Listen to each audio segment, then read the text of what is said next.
Welcome to Dark Trail ID. Iran hentikan kerja.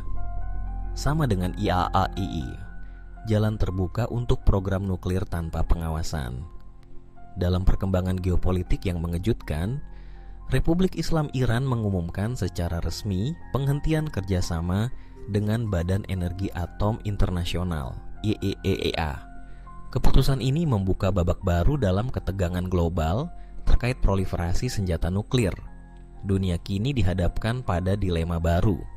Apakah keputusan Iran menandai upaya pertahanan berdaulat atau justru langkah agresif menuju status sebagai negara bersenjata nuklir? Latar belakang ketegangan Iran dan nuklir. Sejak revolusi Iran tahun 1979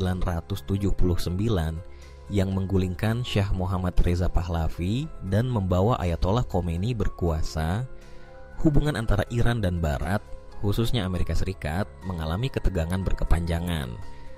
Dalam beberapa dekade terakhir, isu yang paling menjadi sorotan adalah program nuklir Iran. Iran secara resmi menyatakan bahwa program nuklirnya bertujuan damai untuk menghasilkan energi dan keperluan medis. Namun, sejumlah laporan intelijen dan pengawasan internasional sejak awal tahun 2000 menunjukkan adanya indikasi bahwa Iran juga berupaya mengembangkan kemampuan nuklir militer. Kekhawatiran ini memunculkan gelombang sanksi internasional dan perundingan panjang. Peran IAEA dalam mengawasi Iran. IAEA atau International Atomic Energy Agency berperan penting sebagai badan pengawas program nuklir di seluruh dunia. IAEA melakukan inspeksi fasilitas nuklir dan melaporkan apakah sebuah negara mematuhi perjanjian non-proliferasi nuklir (NPT). Iran sebagai anggota NPT berkewajiban membuka akses bagi IAEA ke seluruh fasilitas nuklirnya. Namun, kerjasama ini kerap tersendat, terutama setelah Amerika Serikat menarik diri dari kesepakatan nuklir Iran (JCPOA) pada tahun 2018 di bawah pemerintahan Presiden Donald Trump. Dampak dari keluarnya Amerika Serikat dari JCPOA. JCPOA adalah perjanjian multilateral yang ditandatangani pada tahun 2015 oleh Iran dan 6 kekuatan dunia, Amerika Serikat, Inggris, Prancis, Jerman, Rusia, dan Tiongkok. Dalam perjanjian itu, Iran setuju membatasi aktivitas nuklirnya sebagai imbalan pencabutan sanksi ekonomi. Namun, ketika Amerika Serikat menarik diri secara sepihak dan kembali menjatuhkan sanksi, Iran pun secara bertahap mulai mengabaikan ketentuan JCPOA. Pada akhirnya, Iran meningkatkan kembali pengayaan uranium hingga mendekati tingkat militer, melampaui batas maksimum yang diperbolehkan.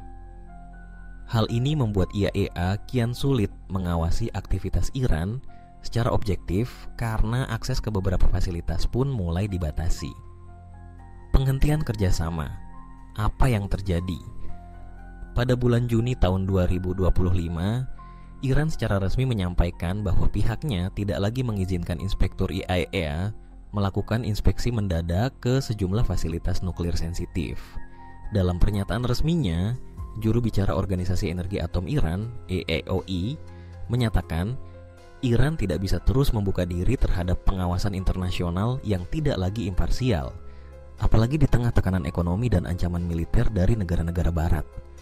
Langkah ini menyulut reaksi keras dari banyak pihak.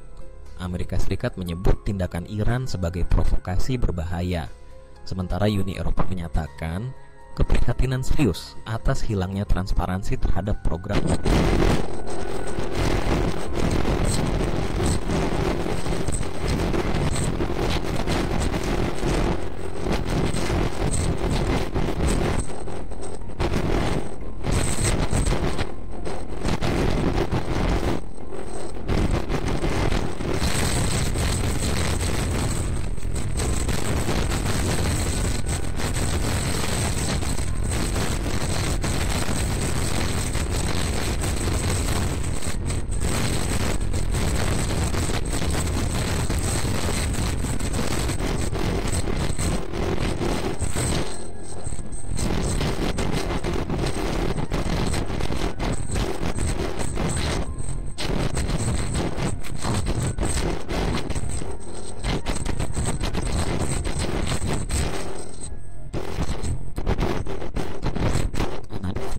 Israel bahwa Iran memang hendak mempercepat pengembangan senjata nuklir sebagai jaminan pertahanan diri.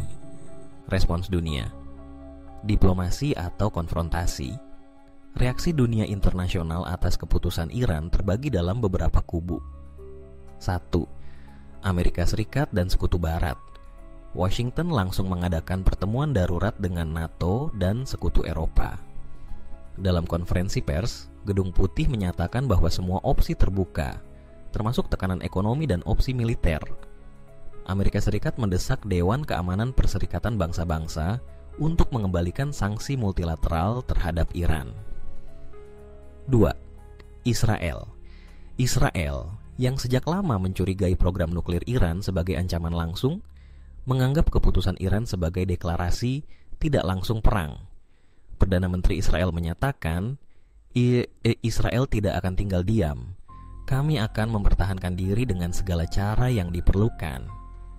Media Israel bahkan mengabarkan bahwa militer telah memulai latihan skenario serangan udara terhadap fasilitas nuklir Iran. 3. Rusia dan Tiongkok. Kedua negara ini menyerukan deeskalasi dan mendorong agar dialog diplomatik dilanjutkan. Rusia menilai bahwa tindakan Iran bisa dimaklumi mengingat kegagalan Barat dalam memenuhi janji JCPOA. Tiongkok pun menyampaikan bahwa sanksi unilateral oleh Amerika Serikat justru memperburuk situasi. 4. Negara-negara Teluk. Arab Saudi dan negara-negara Teluk lainnya menyatakan keprihatinan. Mereka khawatir jika Iran menjadi negara nuklir, maka akan terjadi perlombaan senjata di kawasan yang sudah penuh konflik ini. Implikasi jangka panjang keputusan Iran dapat mengubah secara drastis lanskap keamanan global. Jika Iran berhasil mengembangkan senjata nuklir, maka keseimbangan kekuatan di Timur Tengah akan berubah. Israel tak lagi menjadi satu-satunya kekuatan nuklir di kawasan. Negara-negara lain mungkin mulai mengejar kemampuan nuklir sebagai bentuk pertahanan diri. Arab Saudi sudah menyiratkan bahwa mereka akan mempertimbangkan program nuklir sipil dengan opsi militer. Diplomasi non-proliferasi internasional akan kehilangan kredibilitas. NPT bisa kehilangan kekuatannya jika anggota bisa keluar dari mekanisme pengawasan kapan saja. Muncul risiko konflik langsung, apalagi jika Israel atau Amerika Serikat memutuskan melancarkan serangan preemptif untuk menghentikan program Iran secara paksa.